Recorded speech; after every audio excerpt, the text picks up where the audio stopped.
Shalom, Israel. My name is Sister Anna, but I'm also known as Humble Butterfly. Thank you so much for stopping by my channel. Before we get started this lesson, please like, subscribe, and don't forget to ring that bell.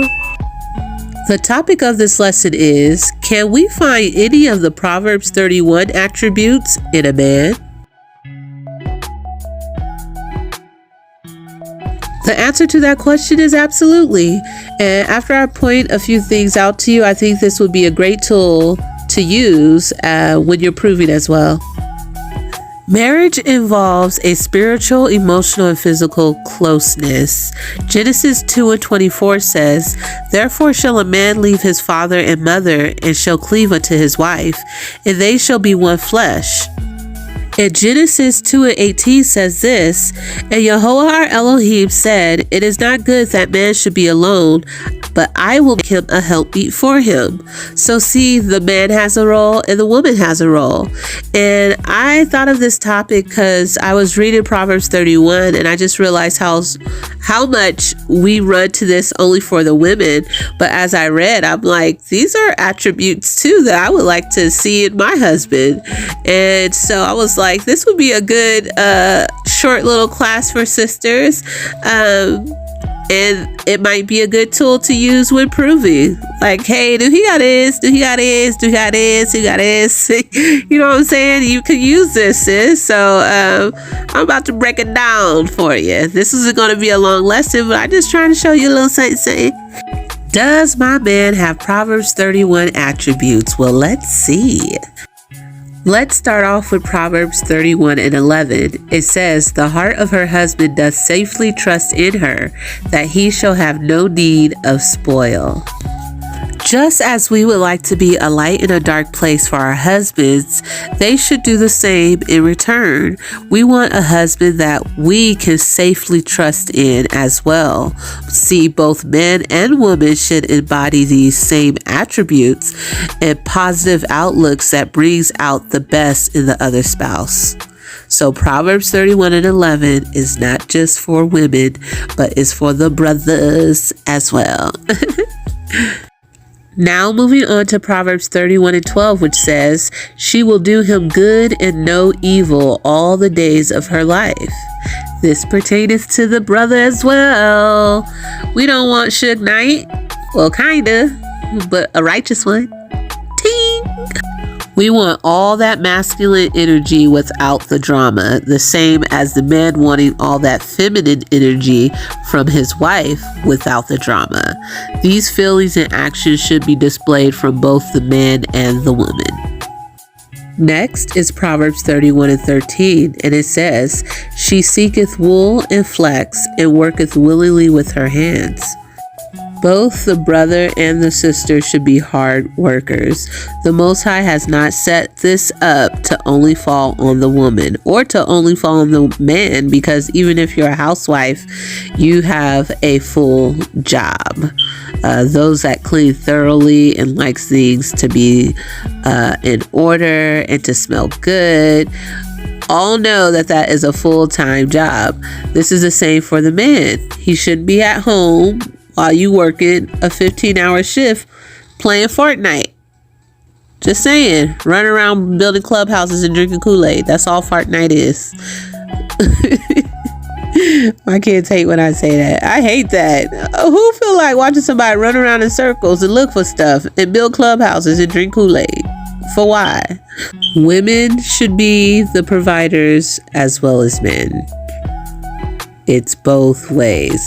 So Proverbs 31:13 is for both the man and the women. And y'all, please forgive me. I've been stuffy and a little bit under the weather. That's why I haven't been doing no videos in a while. I sound like somebody baby's daddy by the voice. But I'm still putting these videos out for y'all, so I ain't trying to hear it. Don't come at me and for me in the comments. All right, back to the subject at hand. Proverbs 31:15-16 says, "She riseth also while it is yet night, and giveth meat to her household, and a portion to her maids. She considereth a field and buyeth it. With the fruit of her hands she planteth a vineyard." Okay, I mean, it don't take a rocket scientist to let you know that this works both ways.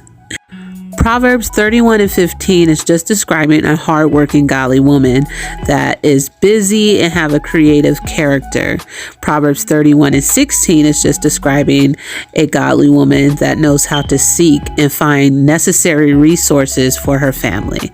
This should be the same thing for the man.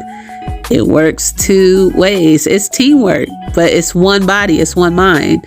So we should both be doing these things, the brother as well as the sister, the wife as well as her Lord. Okay, now we're going to go and jump to Proverbs 31:20, which says, she stretcheth out her hands to the poor, and she reacheth forth her hands to the needy. Both the husband and the wife should be compassionate towards the poor and do things and reach out to help. Not just one person. There is nothing worse than being with a spouse that has no compassion for their people.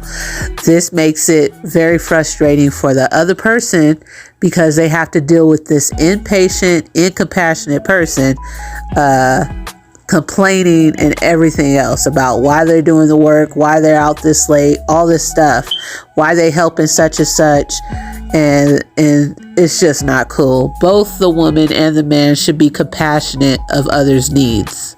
Moving on to Proverbs 31:23, which says, her husband is known in the gates when he sitteth among the elders of the land. How is he known? Well, he's known for helping the poor. He's known for his wisdom. He's known for his understanding. He's known for his compassion. He's known for the way he carries himself, the way he treats his brothers and sisters. You want a respectable Lord in your life, not just a pretty face, honey. Moving on to Proverbs 31:26, which says, she openeth her mouth with wisdom, and in her tongue is the law of kindness. Sisters, we want the same attributes in our lords. We want a man that is respectable and that is kind to others. Don't mistake kindness for weakness, honey, because that ain't what it is. But kind and humble to his brothers and sisters and obedient to the Most High Yah. All right, moving to Proverbs 31:28, which says, her children arises up and call her blessed, and her husband also, and he praiseth her. Our lords should be held in the same esteem as well. Why? Because he the man. He the man. He's handling business. He's taking care of the household. He's providing. He's fixing the car. He's working hard. He's coming home dirty and just sexiness just from working all day. He's in the word. He's teaching the brothers and sisters. He's about his father's business.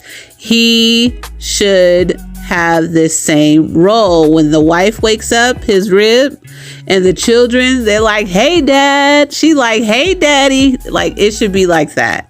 Both ways, y'all. Both ways. Okay, on to the last scripture, and that is Proverbs 31:31, which says, give her of the fruits of her hands, and let her own works praise her in the gate. Proverbs 31:31 is simply saying that his love for the Most High, or her love for the Most High and their family and people, should speak for itself. And we would like to see this in our lords.